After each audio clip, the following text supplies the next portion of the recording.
नमस्कार दोस्तों, knowledge for curious में आपका बहुत बहुत स्वागत है। और आज हम class 12th MP board English medium का पढ़ेंगे चैप्टर 8, जिसका नाम है द बैगर। द बैगर को आज हम वर्ड टू वर्ड पढ़ेंगे। आइए जानते हैं इनके राइटर के बारे में। जो इसके राइटर हैं उनका नाम है एंटोन शिकोव। ये जो नाम है ये है एक रशियन नेम, ठीक है। तो होता क्या है, ही इज अ रशियन। ये एक बहुत ही फेमस प्ले राइट हैं। प्ले राइट का मतलब होता है जो प्ले लिखता हो, जैसे विलियम शेक्सपियर लिखा करते थे। ये शॉर्ट स्टोरी भी लिखते हैं, जैसे जो आज आप पढ़ रहे हो वो एक शॉर्ट स्टोरी है। इन्होंने अपनी ग्रेजुएशन को कंप्लीट किया था 1884 में एज अ फिजिशियन। ये एक फिजिशियन थे, डॉक्टर थे। और ये कहते हैं कि मेरा जो प्रिंसिपल प्रोफेशन है, जो कि इनका है मेडिसिन, मतलब इलाज करना, उससे इन्होंने बहुत कम पैसा कमाया और गरीब लोगों का तो ये फ्री में इलाज तक करते थे। यानी इन्होंने डॉक्टरी से कुछ खास नहीं कमाया था। फिर अगर हम बात करें इनके मेडिकल प्रोफेशन की, तो इन्होंने देखो, जो मेडिकल प्रोफेशन था, मतलब ये डॉक्टर थे, तो ये लिटरेरी करियर के साथ में ही थे। दोनों काम इनके साथ में चल ही रहे थे।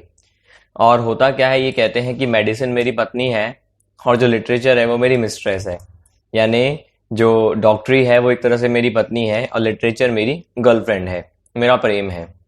इन्होंने वन एक्ट प्ले लिखे। वन एक्ट प्ले वो प्ले होते हैं जहां पर एक ही सीन में पूरा प्ले खत्म हो जाए।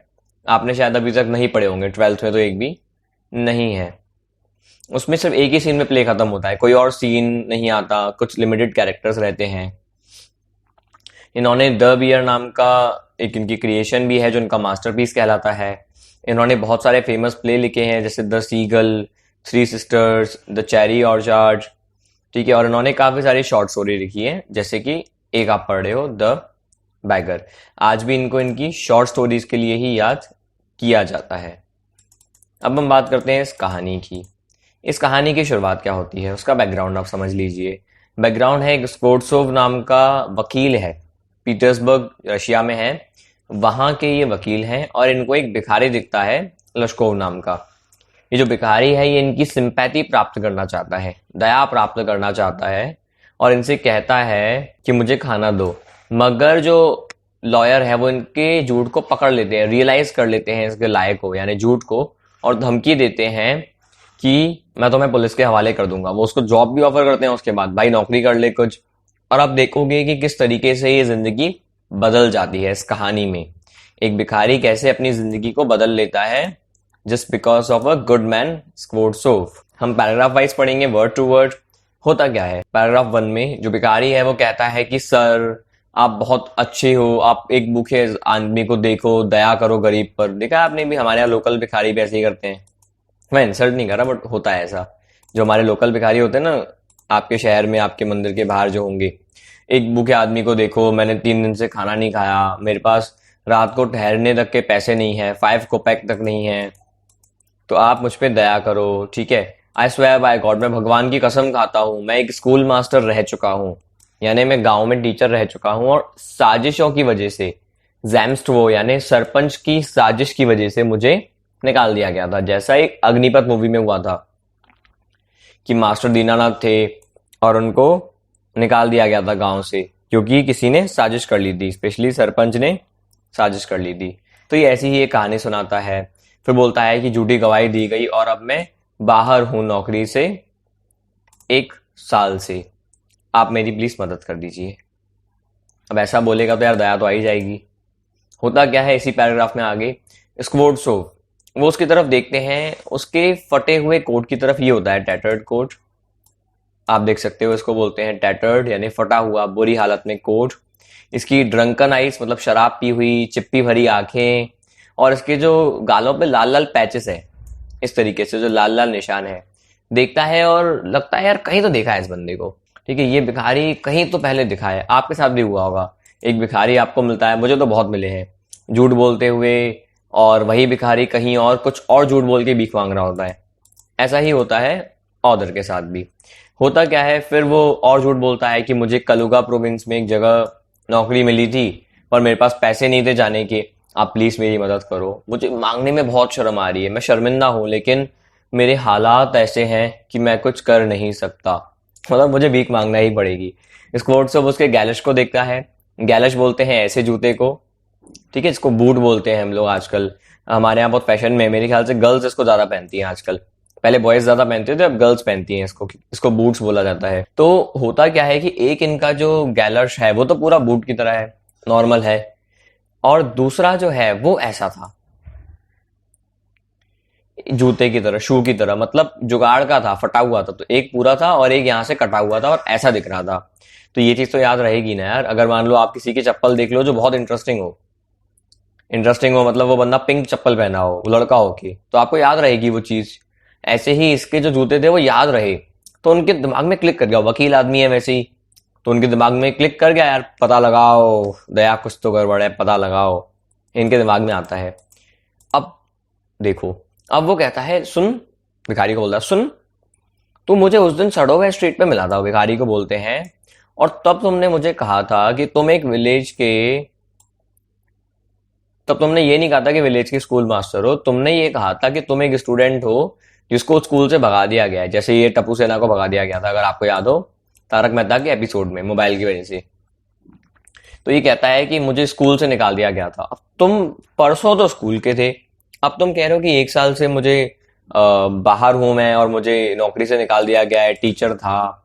तो ये क्या चक्कर है, ये क्या लफड़ा है, पता लगाओ दया, कुछ तो गड़बड़ है।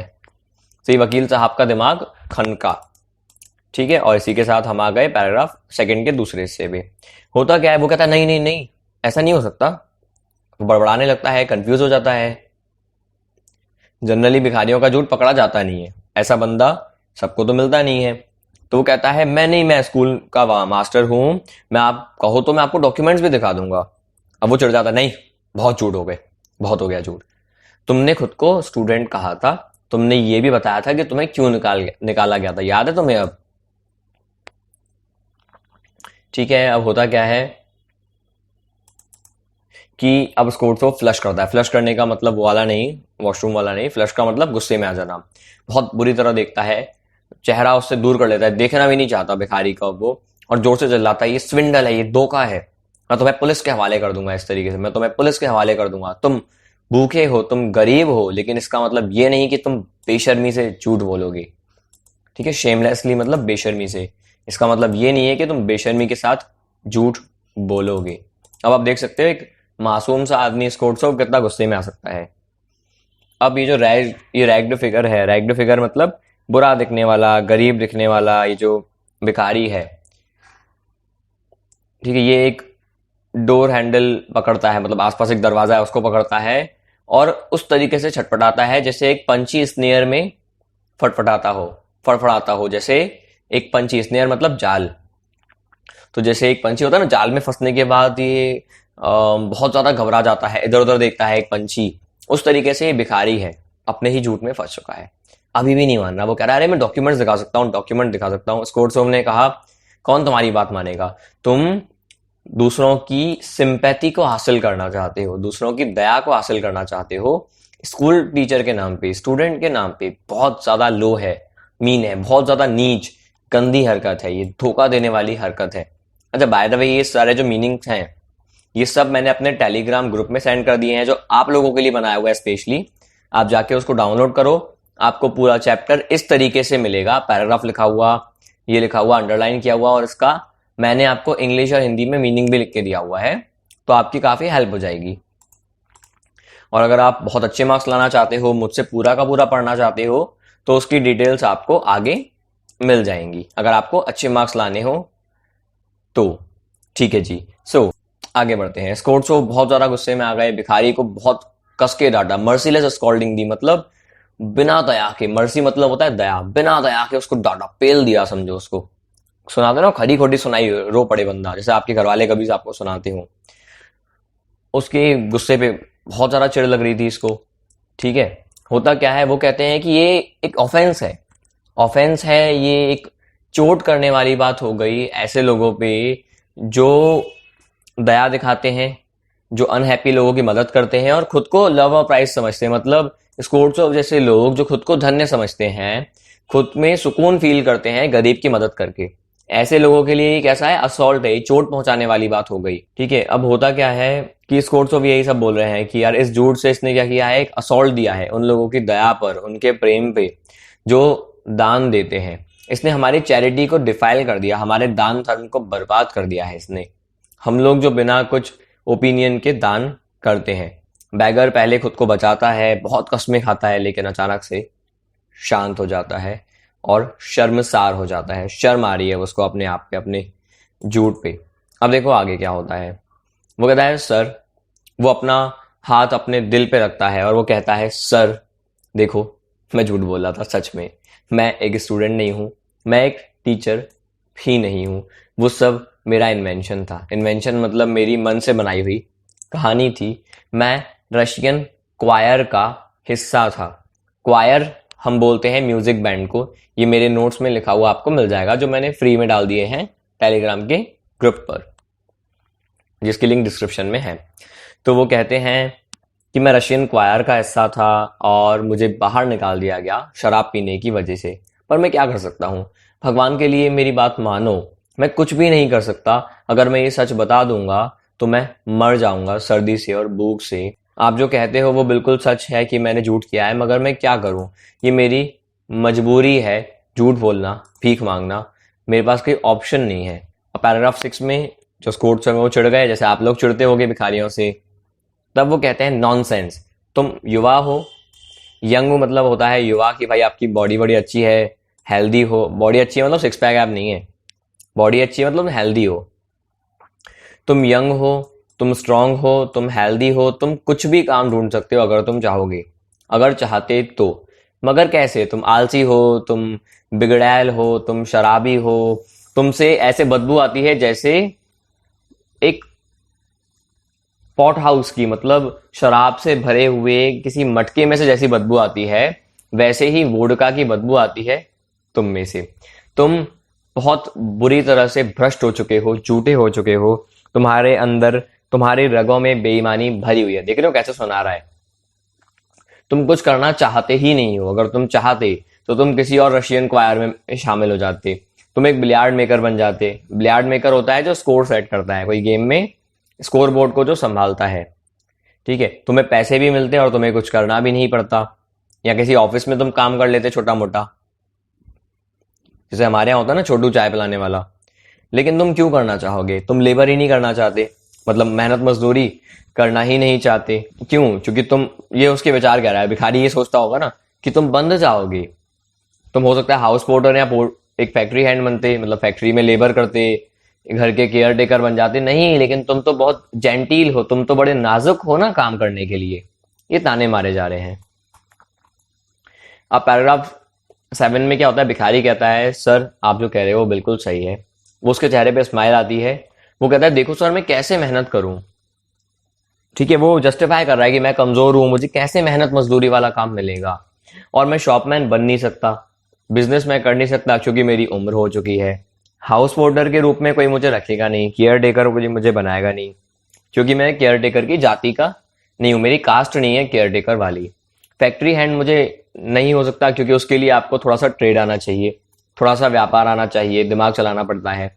वो मुझे कुछ आता है नहीं, मुझे कुछ भी नहीं पता। यहां तक भिखारी ने बोला। अब स्पोर्ट्स वो बोलता है नॉन सेंस, तुम्हारे पास कोई ना कोई जस्टिफिकेशन होता ही है। सम होगा यहाँ पे, कोई ना कोई जस्टिफिकेशन होता ही है। तुम एक काम करो, लकड़ी काट दो। वो कहता है अरे सर मैं मना नहीं करता, मैं बिल्कुल काटता, लेकिन आजकल जो लकड़ी काटते हैं, जिनका काम है, वो खुद बेरोजगार है।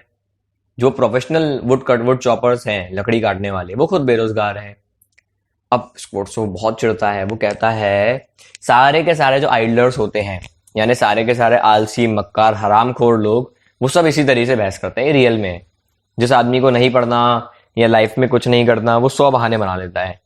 और जिसको कुछ करना है वो 100 रुकावटों के बाद भी एक कारण ढूंढ लेता है कुछ करने का, और वो सक्सेस को अचीव कर लेता है। सारे के सारे हरामखोर ऐसे ही बहस करते हैं, जैसे तुम्हें कुछ भी कहो तुम रिफ्यूज कर देते हो। एक काम कर, मेरे लिए काटेगा लकड़ी? वो बोलता है हाँ बिल्कुल। अब फंस गया, अब आया ऊंट पहाड़ के नीचे, या यूं कहो ये मारा पापड़ वाले को। अब होता क्या है, भिखारी फंस गया बातों में।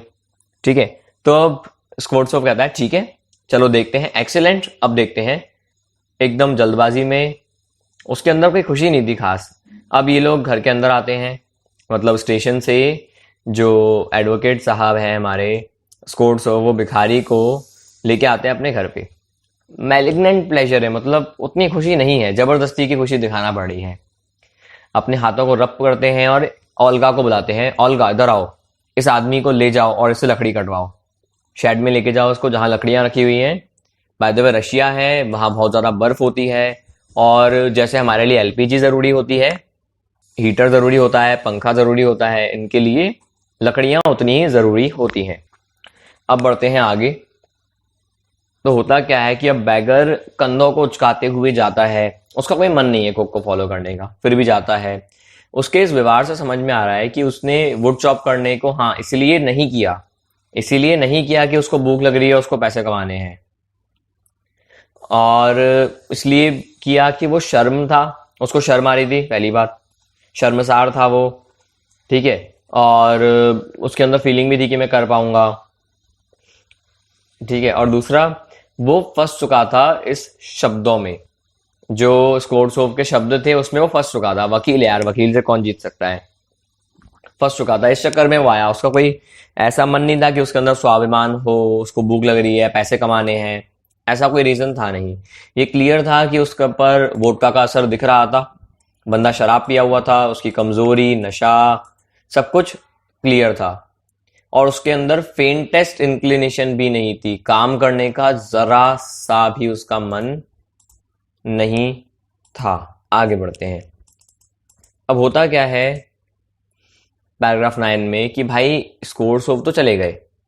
स्कोर्ट्सोव कहाँ गए? अपने रूम में। ये अपने डाइनिंग रूम में बैठते हैं जहां पे इनको गरम गरम खाना मिलेगा। वहां पे एक खिड़की है, उस खिड़की से ये देखते हैं यार्ड में, यार्ड यानी वही शेड जहां पे लकड़ियां कटनी है। तो होता क्या है, वो सब कुछ देख रहे हैं, विंडो पे खड़े हैं, वो देखते हैं कि कुक आती है, भिखारी पीछे आता है यार्ड में एक रास्ते से होते हुए जहां पे काफी कीचड़, मिट्टी और स्नो है। ओल्गा अपने साथी को यानी इस भिखारी को देखती है, बहुत गुस्से से अपने हाथ से जोर से दरवाजे पे मारती है और दरवाजा खोल देती है। यानी बहुत क्रूअल है, बहुत गुस्से वाली है, खड़ूस टाइप, देखा होगा आपने इस खड़ूस लोगों को। फिर आगे क्या होता है, उसने देखा है सूडो मास्टर और सूडो स्टूडेंट को, मतलब इस भिखारी को जो बैठता है लकड़ी के एक टुकड़े पे, उसके बाद अपने जो चीक्स है अपनी फिस्ट पे रखता है, मतलब अपनी मुट्ठियों पर, हाथ पर अपने गाल को रखता है, ठीक है, और सोचने लगता है, मतलब काम नहीं कर रहा, वो ख्यालों में खो गया। जो कुक है ये ओल्गा, ये क्या करती है, जोर से एक यानी एक कुल्हाड़ी लेती है, उसके पैरों पे फेंक देती है और जोर से थूकती है ग्राउंड पे, गब्बर करता है ना, हाँ थू ऐसे। और इसके एक्सप्रेशन से, हर होगा यहाँ पे, उसके एक्सप्रेशन को देख के ये समझ जाता है स्कोर्ट्स हो के वो गालियां दे रही है। बैगर लकड़ी का एक टुकड़ा उठाता है अपनी तरफ, पैरों के बीच में फंसाता है, ठीक है, लेकिन लकड़ी का टुकड़ा फिसल के गिर जाता है। भिखारी उसको फिर से उठाता है, अपने ठंडे ठंडे हाथों पे सांस छोड़ता है, यानी वो ठंड से परेशान है, हाथों को गर्म करना चाहता है। फिर से उस एक्स को उठाता है ध्यान से, वो इतना कमजोर और डरा हुआ है कि ऐसा ना हो कि कहीं उसकी उंगलियां या उसका पैर कट जाए कुल्हाड़ी से, लेने के देने पड़ जाए, लेकिन लकड़ी का टुकड़ा फिर से गिर जाता है। ये देखता है हमारा स्कोर्ट्सोव, हमारे वकील साहब। फिर ये सब देख के स्कोर्ट्सोव का जो रैथ है, जो गुस्सा है, वो पास ऑफ हो चुका है। अब इसको बहुत दया आ रही है, वो सोच रहा है कि मैंने एक पैम्पर्ड, एक बिगड़ैल, एक शराबी और शायद एक बीमार आदमी को काम करने को मजबूर कर दिया। उसको अब दया भाव आ गया उसके मन में, जो गुस्सा है वो दया में बदल गया है। वो कहते हैं नेवर माइंड, कोई बात नहीं, उसको करने दो।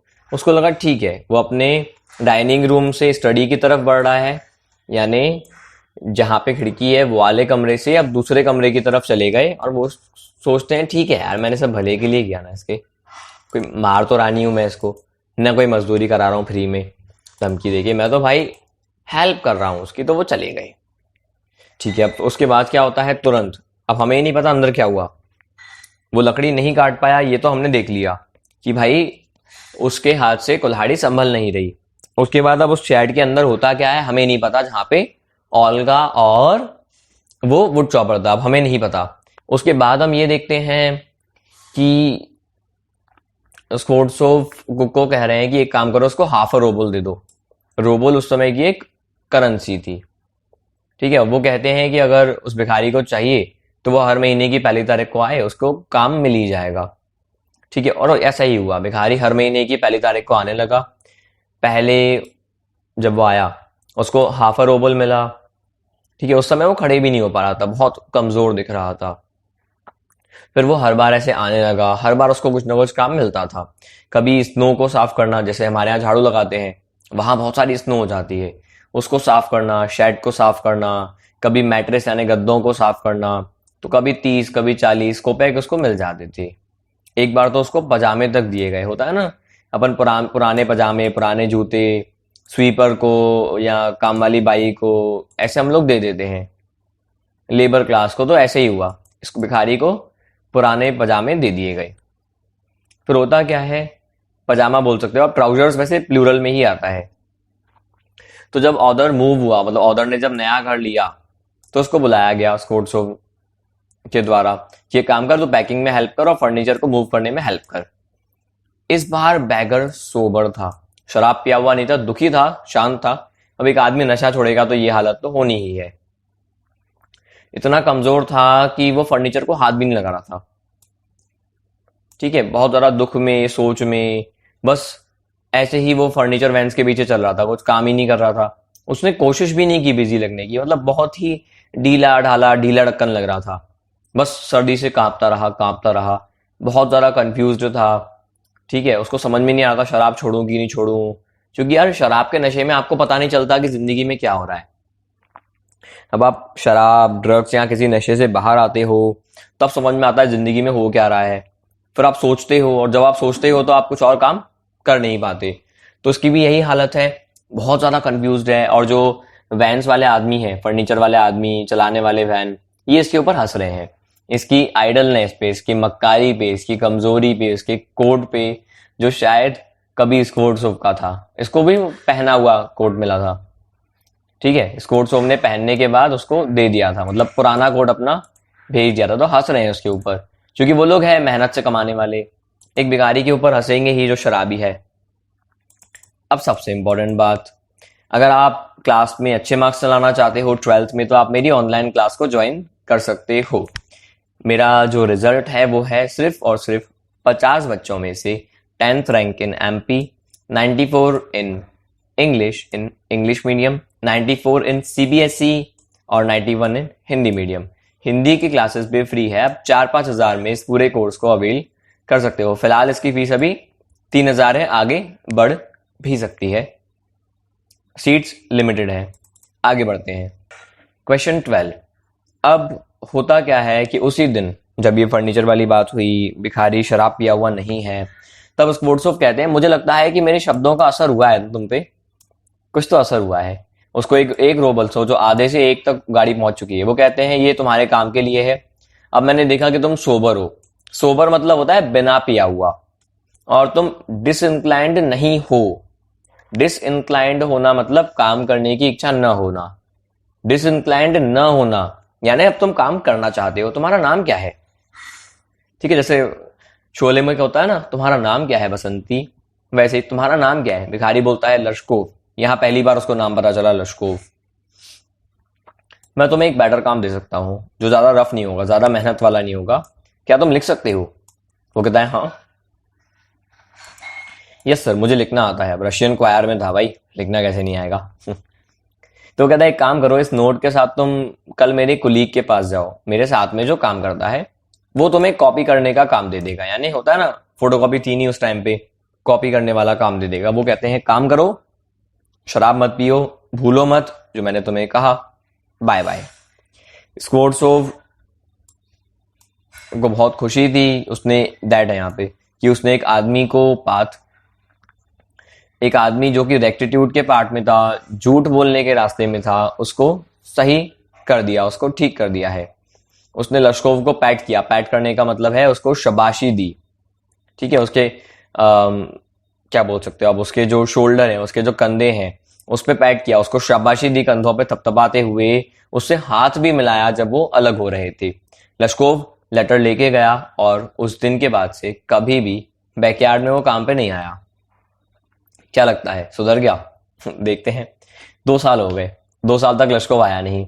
एक दिन स्क्वोर्ट्सोव जब टिकट काउंटर के बाहर खड़ा था, टिकट ले रहा था, अपनी टिकट के पैसे दे रहा था, उसके पीछे एक छोटा सा आदमी मतलब एक कम हाइट वाला आदमी है जो कि लैम्ब स्किन कॉलर पहना है, यानी जो भेड़ के चमड़े से बना हुआ एक कॉलर होता है वो है, और उसकी जो उसकी जो कैप है वो बनी हुई है किसी कैट की स्किन जैसी, मतलब ऐसा लगता है कि बिल्ली की खाल हो।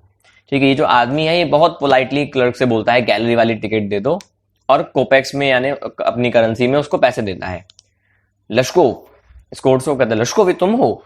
वो समझ जाता है अरे ये तो मेरा वुड चॉपर है जिसको मैंने सुधारा था, भिखारी। वो कहता है अरे तुम कैसे हो, सही चल रहा है सब? वो कहता है हाँ हाँ सर, मैं अब एक नोटरी ऑफिस में हूँ और मैं 1 महीने के 35 रोबल कमाता हूँ। सोचो, एक दिन मजदूरी के उसको मिलते थे आधा रोबल, फिर हुआ 1 रोबल, अब महीने के 35 रोबल वो कमाता है, काफी है। वो कहता है अरे वाह, तुम तो मेरे गॉडसन हो यार। गॉडसन होता है हमने जिसका फ्यूचर बनाया हो, और गॉडफादर होता है जिसने हमारा फ्यूचर बनाया हो। जैसे बहुत लोगों के लिए सलमान खान है कि वो उनको इंडस्ट्री में लेके आए, हालांकि कुछ की वाट भी लगाई। वो कहते हैं ये मैं ही तो था जिसने तुम्हें सही रास्ता दिखाया, याद है तुम्हें क्या डांटा था मैंने तुम्हें? तुम तो जमीन में घुस गए थे डांट के मारे। वो कहता है हाँ हाँ जी सर, और वो उसको कहता है कि चलो शुक्र है भाई तुमने मेरे शब्दों को याद रखा, मतलब खुद की बड़ाई करना, मुंह बोले म्या मिट्टू। तो वो कह रहा है कि ये खुद की ही तारीफ करे जा रहे हैं जी, मुंह बोले म्या मिट्टू वाला केस है। वो कहता है थैंक यू लश्कोव। अगर लश्कोव कहता है थैंक यू सर, अगर मैं आपके पास उस दिन नहीं आया होता तो शायद मैं आज तक अपने आप को एक स्कूल का टीचर या फिर स्टूडेंट बोल रहा होता, और तुम्हारे घर में मुझे बचाया गया था। ठीक है, मैं बहुत खुश हूं, मतलब तुम्हारे घर में अगर मैं ना आता तो मैं कभी इस दलदल से, इस पिट से, इस झूठ से, इस फरेब से कभी निकल नहीं पाता। आपके शब्दों के लिए, आपके कर्मों के लिए बहुत बहुत धन्यवाद। आपने जो उस दिन कहा उसके लिए तो मैं हूं ही आपका शुक्रगुजार, लेकिन मैं आपकी कुक का भी शुक्रगुजार हूं। उस नेक दिल महिला का भगवान भला करे। ठीक है, वो सब एक्सेलेंट था। मैं आपके लिए तो इंडेप्टेड हूं ही, इंडेप्टेड मतलब मैं आपका कृतज्ञ रहूंगा जब तक मैं जिंदा हूं, लेकिन आपकी ये जो कुक थी ओल्गा, असल में मुझे उसने बचाया। समझ रहे हो, क्रेडिट जा रहा है भाई का, क्रेडिट जा रहा है। ये सोच रहे हैं क्रेडिट हमें मिले, और क्रेडिट जा रहा है कुक के पास, नौकरानी के पास। वो कहता है ये कैसे, तुम्हें बचाया तो मैंने। वो कहता है मैं आपके पास आया करता था लकड़ी काटने, और वो शुरू होती थी गालियां देना। ठीक है, यू ड्रंकर्ड, अबे शराबी, तुम गॉड फोरसेकन मैन, तुम्हें तो भगवान भी पैदा करके भूल गया है, तुम मरता क्यों नहीं है रे? And yet death does not take you, तुम मरता क्यों नहीं है रे? वो मेरे सामने बैठती, मुझे दम से गालियां देती, मेरे चेहरे पे देखती, वो रोती, वो कहती अबे अनलकी फैलो, अबे मनहूस आत्मा, दुखी आत्मा, तुम्हारे पास जिंदगी में कोई सुख है ही नहीं, अगले जन्म में तुम नरक में जलोगे, नरक की अग्नि में जलोगे, भगवान तुम्हारे पकोड़े तलेगा, तुम गरीब शराबी, तुम दुखी आत्मा, तुम गंदी नाली के कीड़े। और वो इस तरीके से गालियां देती जाती और देती जाती। वैसे मैंने भी अच्छी दे दी गालियां, मुझे आती नहीं है आपके लेवल की तो। हालांकि वो कितनी बार उसने खुद को दुखी किया है सिर्फ और सिर्फ मुझे सुधारने के लिए, कितने आंसू उसने बहाए हैं मैं आपको बता नहीं सकता, और इन आंसुओं ने ही मुझे बदल दिया। और इतना ही नहीं, उसने चॉप की वुड मेरे लिए, यानी मुझे गालियां देकर लकड़ी भी उसने काटी। आप जानते हो सर, मैंने आज तक एक लकड़ी भी नहीं काटी आपके लिए, सारी लकड़ियां उसने काटी है, और पैसे मुझे दिए गए, और उसको देख देख के मैंने शराब पीना छोड़ दिया। अब समझे वो शेड में क्या हुआ था, मैं एक्सप्लेन नहीं कर सकता। मैं सिर्फ ये जानता हूं कि उसने मुझे जो कहा और जो उसने मेरे लिए किया, इसने मेरी आत्मा को बदल के रख दिया, मुझे पूरा बदल के रख दिया। अब घंटी बजने वाली है सर, मूवी का टाइम हो गया, शो का टाइम हो गया। लश्कोव ने बाव किया, बाव करना मतलब झुका, एक सम्मान में झुकते हैं ना अपन, वो झुकता है और गैलरी की तरफ चला जाता है। तो आई होप आपको ये चैप्टर अच्छे से समझ में आ गया होगा। अगर आपको कोई भी डाउट है आप कमेंट बॉक्स में लिखो, और मैंने इंस्टाग्राम की लिंक दी है, वहां पे आप डीएम करके मुझसे पूछ सकते हो। फेसबुक पे आप हमको फॉलो कर सकते हो, और डिटेल्स के लिए, नोटिफिकेशंस के लिए इस क्लास को ज्वाइन कर सकते हो अगर आपको अच्छे मार्क्स लाने हैं। मिलते हैं हम अगली वीडियो में, तब तक के लिए See you and finally